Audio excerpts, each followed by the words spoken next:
Génération FM. Generation FM, the best radio. Génération FM. Alors je voudrais, et c'est normal, à l'entame de mon propos, féliciter nos lionceaux qui viennent de remporter la CAN U20 pour la première fois.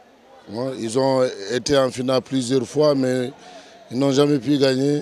Et cette fois-ci a été la belle. C'est vraiment un moment de jouissance pour l'ensemble des sportifs sénégalais, des populations sénégalaises dans leur ensemble, qui ont fini de fêter et de vibrer quelques heures au préalable avant cette belle finale qui vient d'être sanctionnée par la victoire de l'ASC Belfort au détriment de l'ASC Badiana. En vérité, c'est la jeunesse de Ziguinchor qui a gagné et c'est le sentiment de Madame le ministre, Madame Victorine Dey, qui pense qu'aujourd'hui c'est la jeunesse de Ziguinchor qui a gagné. Alors, je voudrais aussi faire un appel, parce que vous avez vu les conditions dans lesquelles le match s'est déroulé, avec une lumière fantaisiste, une lumière mal éclairée. Alors, les jeunes ont envie de jouer. Vous regardez, vous suivez bien l'actualité sportive dans ce pays, que ce soit en U20, que ce soit en U17, que ce soit en U23, et même que ce soit au niveau des Lions du Sénégal, la représentation casamançaise, elle est importante. Partout, dans toutes les catégories, vous trouverez des jeunes qui sont issus de cette région. Cela signifie que c'est une région naturellement sportive, que ce soit dans le football, dans le basket, dans le judo, dans la lutte. Nous avons même des lutteuses ici en Casamance qui ont été couronnées championnes d'Afrique. Donc la jeunesse de Ziguinchor mérite un terrain. C'est vrai qu'aujourd'hui, le chef de l'État a pris un engagement de refaire ce stade-là. Le ministre des Sports, dans sa volonté manifeste, est venu ici à Ziguinchor.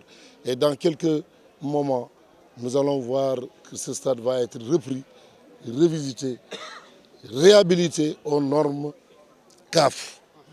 Et ça, c'est le lieu de le dire et d'apaiser la jeunesse de Ziguinchor par rapport à ça. Mais en attendant, je pense qu'il est urgent aussi d'apporter quelques aménagements, surtout au niveau de la pelouse. Et ça ne peut pas attendre le projet de l'État. Le projet de l'État est un projet de grande envergure. Le stade va être fermé pour que le projet soit exécuté. Mais en attendant que l'exécution de ce projet se fasse, nous avons un comité de pilotage ici qui gère le stade. Et bien ça, c'est de petits entretiens qui ne doivent pas attendre la main de l'État.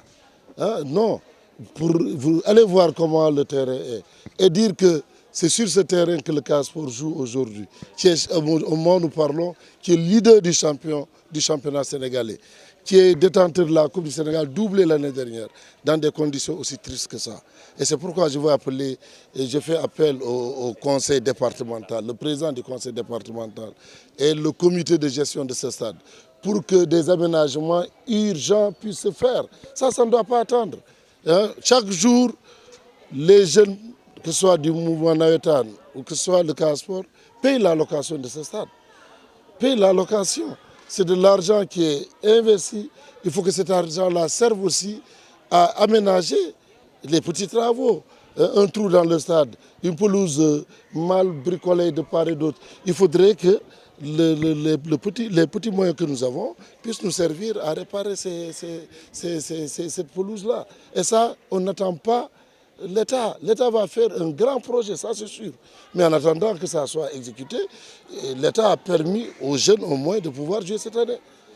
Et donc je fais appel au bon sens de ce comité ou de cette commission. Et je pense que le président du conseil départemental entendra aussi notre appel pour qu'au moins Ziguinchor mérite mieux que ça. Pour qu'on sente aussi que le conseil départemental est soucieux du développement sportif de notre jeunesse.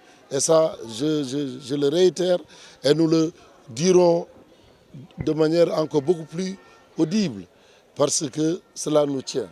Et si le conseil départemental tarde à réagir, moi personnellement, je prendrai l'engagement, je l'ai fait ici. Quand le stade n'avait pas de toit, j'ai mis 10 millions pour refaire ce toit-là. Ce toit qui est là ne méritait pas le stade ne méritait pas d'être un stade sans toit. Et j'ai pris l'engagement, je l'ai fait. Et c'est de la même manière, si j'attends dans quelques jours, le président du conseil départemental ne réagit pas, je prendrai l'engagement de refaire encore cette pelouse-là au grand bénéfice de la jeunesse de Ziguinchor. De la même manière que la lumière, on ne mérite pas comme ça de jouer. C'est que les enfants de Ziguinchor, les jeunes de Ziguinchor aiment le sport, aiment le football. C'est ce qui fait qu'aujourd'hui ils sont engagés. J'en parlerai au ministre des Sports pour aussi voir dans quelles conditions permettre d'avoir des lampes mieux éclairées ici dans ce stade, parce que avec cette commission, l'espoir n'est pas permis. Parce qu'on ne peut pas s'attendre à encaisser seulement de l'argent dans l'État et ne pas redistribuer cet argent-là pour consolider les acquis que nous avons. Voilà donc l'appel que j'ai fait, tout en réitérant encore les excuses de Madame le ministre qui voudrait être là pour s'exprimer de manière encore beaucoup plus explicite sa volonté d'accompagner les jeunes de la région de Ziguinchor, mais aussi son admiration pour ce que vous êtes en train de faire et les résultats qui suivent. Génération FM. Generation FM, the best radio. Génération FM.